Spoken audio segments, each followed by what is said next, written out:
रात के लगभग 9:30 बज रहे थे। गांव के कच्चे रास्ते पर एक पुरानी साइकिल की हल्की हल्की चरमराहट सुनाई दे रही थी। साइकिल चला रहा था रामलाल। रामलाल की उम्र लगभग 45 साल थी। पूरे दिन मंडी में गेहूं बेचकर वो देर रात अपने गांव लौट रहा था। उसकी साइकिल के हैंडल पर एक लालटेन टंगी हुई थी, जिसकी पीली रोशनी मुश्किल से कुछ कदम आगे तक दिखाई दे रही थी। हवा लगातार तेज होती जा रही थी। रामलाल ने आसमान की ओर देखा। लगता है आज बारिश जरूर होगी। उसने साइकिल की रफ्तार थोड़ी बढ़ा दी, क्योंकि गांव पहुंचने से पहले उसे पुराने जंगल के किनारे से गुजरना था। उस जंगल के पास ही थी एक पुरानी पानी की टंकी। वह टंकी अब कई वर्षों से बंद पड़ी थी। गांव वाले कहते थे, वहां रात के बाद कोई नहीं जाता। जो भी गया वो या तो बीमार पड़ गया या फिर कभी वापस नहीं लौटा। रामलाल इन बातों पर कभी विश्वास नहीं करता था। वह हमेशा कहता था, अरे भूत प्रेत जैसी कोई चीज नहीं होती है। लेकिन आज की रात कुछ अलग थी। हवा में अजीब सी बेचैनी थी, जैसे कोई उसे लगातार देख रहा हो। रामलाल ने पीछे मुड़कर देखा। रास्ता बिल्कुल खाली था। सिर्फ उसकी साइकिल के पहियों के निशान मिट्टी पर बनते जा रहे थे। अचानक उसकी साइकिल की घंटी अपने आप बज उठी। रामलाल चौंक गया। उसने घंटी को हाथ लगाकर देखा। वह तो बिल्कुल ठीक थी। शायद हवा की वजह से बच गई होगी। उसने खुद को समझाया और आगे बढ़ गया। कुछ ही मिनट बाद सामने जंगल दिखाई देने लगा। जंगल के बीचों बीच दूर एक बहुत ऊंची काली आकृति खड़ी थी। वही पुरानी पानी की टंकी। टंकी की दीवारों पर काई जमी हुई थी। ऊपर टूटी हुई रेलिंग हवा में हिल रही थी। रामलाल ने एक पल के लिए उसकी ओर देखा और फिर साइकिल चलाता रहा। तभी उसे लगा जैसे टंकी के ऊपर कोई सफेद कपड़ों में खड़ा है। उसने आंखें मूली, दोबारा देखा। वहां कोई नहीं था। शायद थकान की वजह से भ्रम हो रहा है। वह मुस्कुराया, लेकिन अगले ही पल उसे साफ सुनाई दिया। रामलाल। आवाज बहुत धीमी थी, जैसे कोई दूर से उसका नाम पुकार रहा हो। रामलाल ने साइकिल रोक दी। चारों तरफ नजर दौड़ाई। कोई नहीं था, सिर्फ हवा और झिंगुरों की आवाज। वह फिर चल पड़ा, लेकिन अब उसके हाथ कांप रहे थे। जैसे जैसे वह टंकी के करीब पहुंच रहा था, हवा और ठंडी होती जा रही थी। अचानक उसकी लालटेन बुझ गई। पूरा रास्ता अंधेरे में डूब गया। रामलाल ने लालटेन दोबारा जलाया, लेकिन उसकी नजर सामने पड़ी। टंकी के नीचे कोई खड़ा था। एक लंबा दुबला आदमी, पूरा शरीर सफेद कपड़ों में। चेहरा बिल्कुल दिखाई नहीं दे रहा था। रामलाल का गला सूख गया। उसने डरते हुए पूछा, कौन है? कोई जवाब नहीं। सिर्फ वही आकृति धीरे धीरे उसकी ओर बढ़ने लगी। रामलाल ने घबराकर साइकिल घुमाई और पूरी ताकत से पैडल मारने लगा। साइकिल तेजी से दौड़ने लगी, लेकिन उसे ऐसा महसूस हुआ जैसे पीछे से कोई भी उतनी ही तेजी से उसका पीछा कर रहा हो। उसने पीछे मुड़कर देखा और उसके होश उड़ गए। वहां कोई इंसान नहीं था। सिर्फ दो चमकती हुई लाल आंखें अंधेरे में उसका पीछा कर रही थी। हे भगवान, ये क्या है? उसने भगवान का नाम लेते ही पूरी ताकत से साइकिल दौड़ाने लगा। उसे बिल्कुल अंदाजा नहीं था कि यह रात उसकी जिंदगी की सबसे भयानक रात बनने वाली है। रामलाल पूरी ताकत से साइकिल चला रहा था। उसके पैरों की रफ्तार इतनी तेज थी कि साइकिल की चेन लगातार खड़खड़ाने लगी।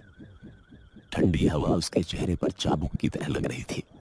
उसके कानों में केवल दो आवाजें गूंज रही थी, साइकिल के पहियों की चरमराहट और पीछे से आती किसी अनजान चीज के दौड़ने की आहट। उसने एक बार फिर हिम्मत करके पीछे देखा। लाल आंखें अब पहले से भी ज्यादा पास थी। ऐसा लग रहा था जैसे वे जमीन पर नहीं, हवा में तैर रही हो।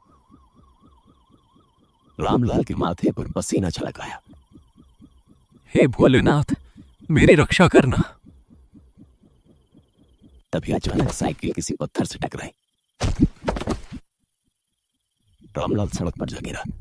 उसके हाथ और घुटने छिल गए। लालटेन दूर जाकर टूट गई और चारों तरफ फिर से घना अंधेरा फैल गया। वह दर्द से कराहते हुए उठा और घबराकर पीछे देखने लगा, लेकिन वहां कोई नहीं था। न लाल आंखें, न सफेद कपड़ों वाला आदमी, सिर्फ हवा, पेड़ों की सरसराहट और गहरा सन्नाटा। रामलाल ने जल्दी से साइकिल उठाई। हैंडल थोड़ा टेढ़ा हो गया था, लेकिन साइकिल चलने लायक थी। वह बिना रुके गांव की तरफ भागा। करीब 15 मिनट बाद वह गांव पहुंचा।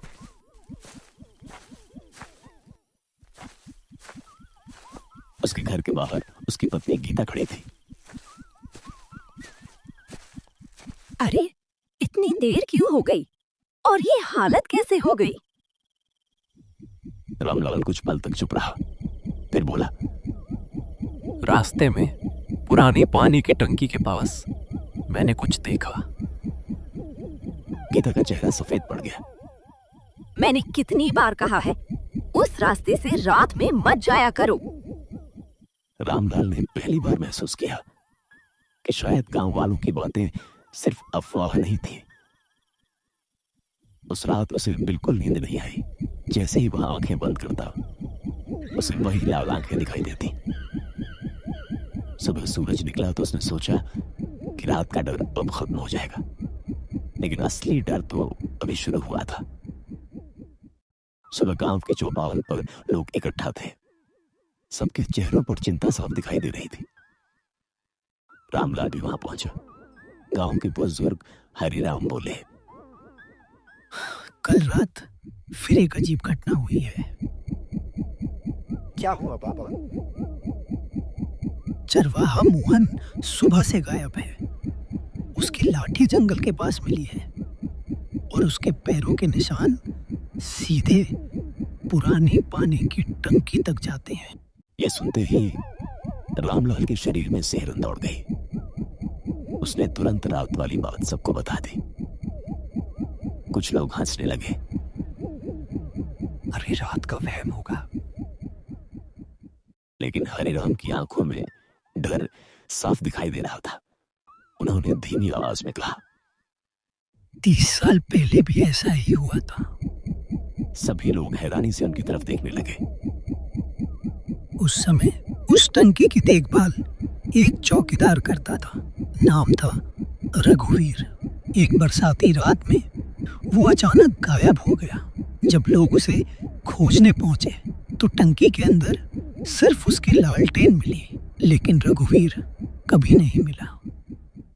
ये सुनकर चौपाल पर बैठे सभी लोगों के रोंगटे खड़े हो गए। उसके बाद से जिसने भी रात में उस टंकी के पास किसी सफेद कपड़ों वाले आदमी को देखा, उसके साथ कोई ना कोई अनहोनी जरूर हुई। रामलाल अब पूरी तरह डर चुका था, लेकिन उसके मन में एक सवाल बार बार उठ रहा था। अगर सचमुच वहां कोई रहस्य है तो आखिर वह है क्या?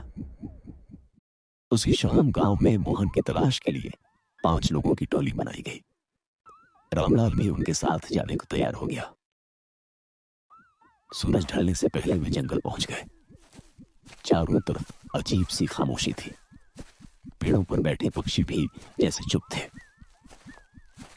पुरानी पानी की टंकी सामने खड़ी थी। दिन की रोशनी में भी वह किसी डरावने महल जैसी लग रही थी। उसकी दीवारों पर मोटी काई जमी हुई थी। लोहे की सीढ़ियां पूरी तरह जंग खा चुकी थी। टंकी का लोहे का दरवाजा आधा खुला हुआ था। ऐसा लग रहा था जैसे किसी ने अभी अभी उसे खोला हो। रामलाल ने धीरे से कहा। अंदर चले। बाकी लोग एक दूसरे का चेहरा देखने लगे। आखिर हिम्मत करके सब अंदर घुस गए। टंकी के भीतर सीलन की बदबू फैली हुई थी। छत से पानी की बूंदें टपक रही थी। अंदर बहुत अंधेरा था। सबने अपनी अपनी टॉर्च जला ली। इधर देखो। जमीन पर ताजे पैरों के निशान बने हुए थे। वे निशान सीधे नीचे जाने वाली एक टूटी सीढ़ी की ओर जा रहे थे। रामलाल हैरान रह गया। उसे तो कभी पता ही नहीं था कि टंकी के नीचे भी कोई रास्ता है। सब धीरे धीरे सीढ़ियां उतरने लगे। जितना नीचे जाते हवा उतनी ही ठंडी होती जाती। दीवारों पर पुराने जमाने की ईंटें लगी थी। कुछ जगहों पर अजीब निशान बने हुए थे, जैसे किसी ने नाखूनों से दीवारें खरोंची हों। तभी एक जोर की आवाज आई। ऊपर का लोहे का दरवाजा अपने आप बंद हो गया। पूरा तहखाना अंधेरे में डूब गया। सभी लोग घबरा गए। दरवाजा खोलो। वे चिल्लाने लगे, लेकिन कोई जवाब नहीं मिला। अचानक अंधेरे में किसी के धीरे धीरे चलने की आवाज सुनाई देने लगी। टॉर्च की रोशनी उस दिशा में घुमाई गई।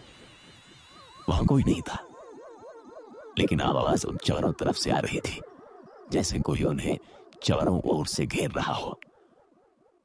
रामलाल की सांसें तेज हो गई। तभी एक टॉर्च झिलमिलाई और बंद हो गई। कुछ ही सेकंड में पूरा तहखाना गुप्त अंधेरे में डूब गया। अचानक उसी अंधेरे में दो लाल आंखें चमकी। फिर जो है, ऐसा लग रहा था जैसे अंधेरे में कई जोड़ी आंखें उन्हें घूर रही हो। एक ठंडी भारी आवाज पूरे तहखाने में गूंजी। जो इस टंकी का राज जानने आता है वो कभी वापस नहीं जाता। ये सुनते ही टोली के एक आदमी ने डर के मारे चीख मार दी, और उसी पल किसी ने उसका हाथ पकड़कर अंधेरे में खींच लिया। बचाओ, बचाओ। उसकी चीख पूरे तहखाने में गूंजती रही। फिर अचानक सब कुछ शांत हो गया।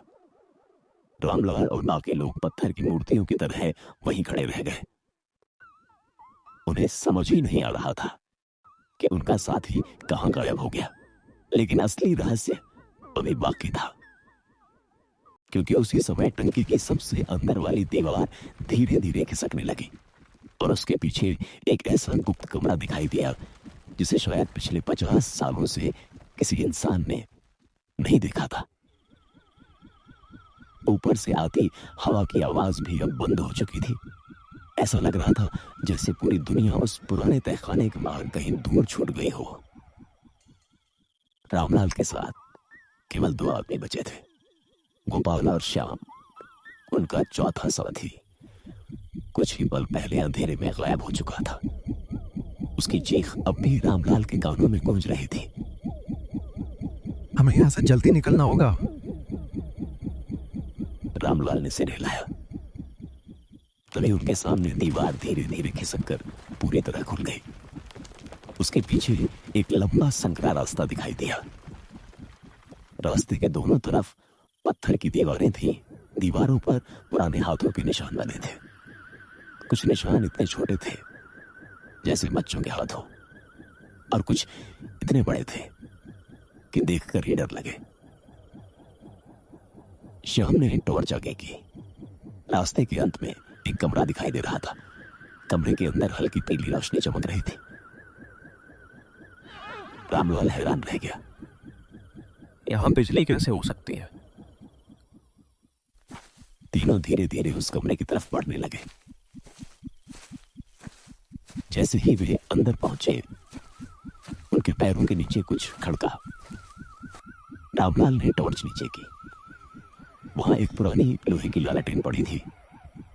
लालटेन पर धूल की मोटी परत थी, लेकिन उसके बाद ही जल रही थी। रामलाल ने उसे उठाया। उसी समय कमरे के कोने से एक आवाज आई। रामलाल, रामलाल के हाथ से लालटेन लगभग गिर गई। अब आवाज पहचान तो था, वही आवाज उसने पिछली रात टंकी के बाहर सुनी थी। कौन है? उसने कांपते हुए पूछा, लेकिन कोई जवाब नहीं आया।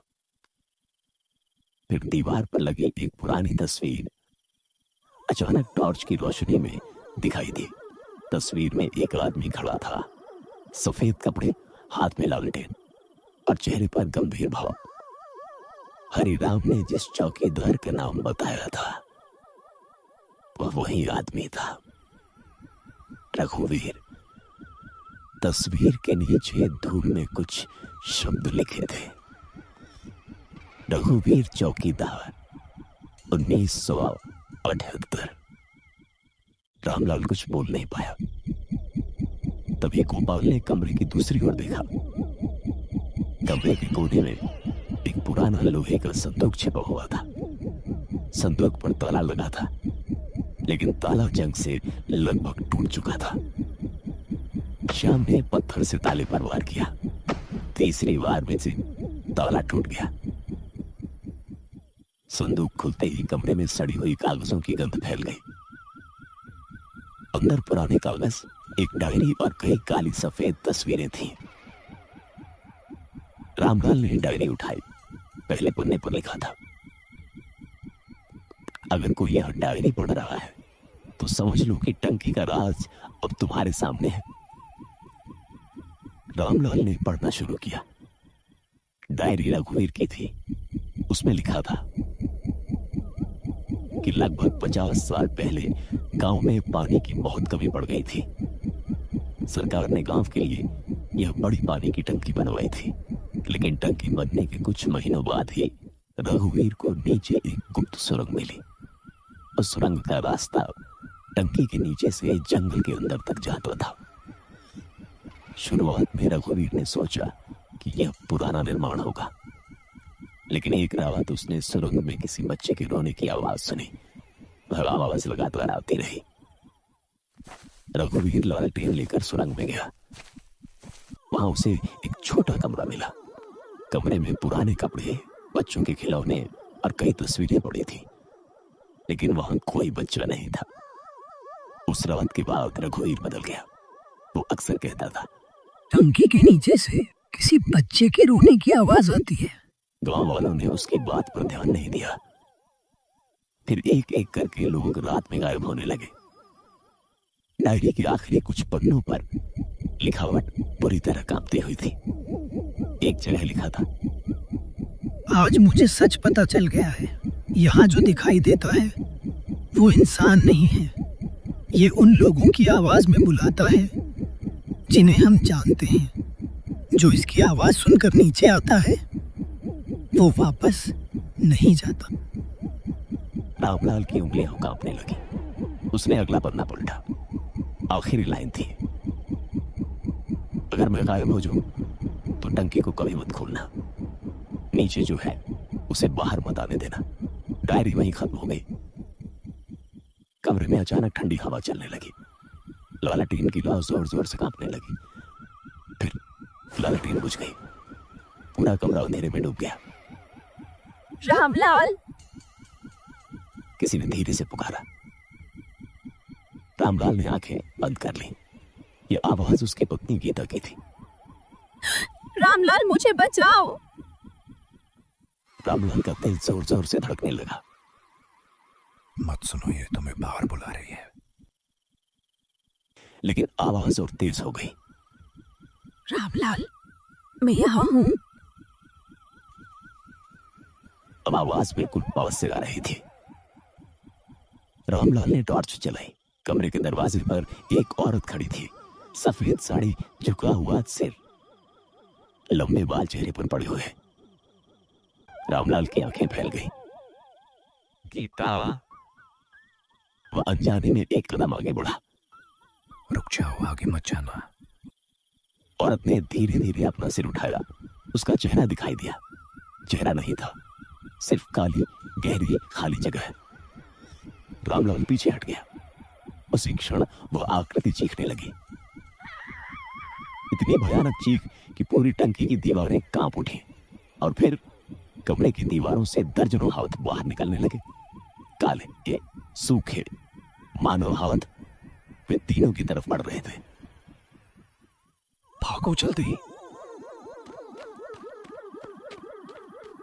तीनों गुप्त सुरंग की ओर भागे। पीछे से चीखें और तेज होती जा रही थी। सुरंग लंबी थी। वे अंधेरे में भागते रहे। अचानक सामने एक लोहे का दरवाजा दिखाई दिया। रामलाल ने उसे खोला और बाहर भागने लगा। वे तीनों बाहर जंगल में गिर पड़े। रात के करीब 12 बज चुके थे। आसमान में बादल और घने हो चुके थे। तेज हवा चल रही थी। दूर बिजली चमक रही थी, लेकिन बारिश नहीं हो रही थी। रामलाल ने पीछे देखा। पुरानी पानी की टंकी अंधेरे में खड़ी थी।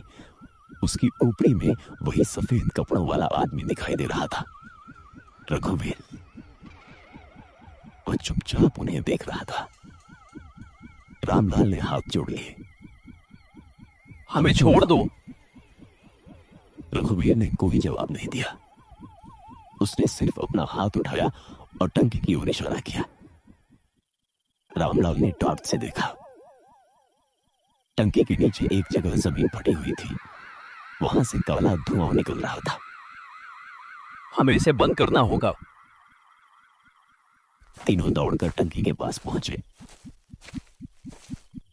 उन्हें डायरी में पड़ी एक बात याद आई। रघुवीर ने लिखा था कि उस सुरंग को बंद करने के लिए टंकी के पुराने मुख्य वाल्व को बंद करना जरूरी है। मुख्य वाल्व टंकी के पीछे था, जंग लगा हुआ। रामलाल ने उसे घुमाने की कोशिश की। वाल्व हिला तक नहीं। गोपाल और श्याम भी मदद करने लगे। तीनों ने पूरी ताकत लगाई। तभी टंकी के अंदर से जोरदार धमाका हुआ। पूरी जमीन कांप गई। वाल्व अचानक घूम गया। उसी क्षण टंकी के अंदर से एक भयानक चीख निकली। आसमान में बिजली चमकी और पहली बार उस रात तेज बारिश शुरू हो गई। बारिश इतनी तेज थी कि कुछ ही सेकंड में सब भीग गए। टंकी की दीवारों पर बनी काली परछाइयां धीरे धीरे गायब होने लगी। सफेद कपड़ों वाला रघुवीर भी धुंधला पड़ने लगा। रामलाल ने उसे आखिरी बार देखा। उसके चेहरे पर पहली बार शांति थी। फिर वह बारिश के पर्दे में गायब हो गया। कुछ मिनट तक तीनों वहीं खड़े रहे। कोई कुछ नहीं बोला। फिर अचानक जंगल के अंदर से किसी आदमी की आवाज आई, बचाओ बचाओ। रामलाल का दिल रुक सा गया। ये आवाज उनके उस साथी की थी जो तहखाने में गायब हुआ था। वो जिंदा है। गोपाल उसकी तरफ दौड़ने लगा, लेकिन रामलाल ने उसे रोक लिया। नहीं, रुक जाओ। डायरी में लिखा था, आवाज बनकर बुलाता है। तीनों चुपचाप गांव की तरफ लौट गए। अगले दिन गांव के लोगों ने मिलकर पुरानी पानी की टंकी को हमेशा के लिए बंद कर दिया। मुख्य रास्ते पर लोहे का बड़ा गेट लगा दिया गया।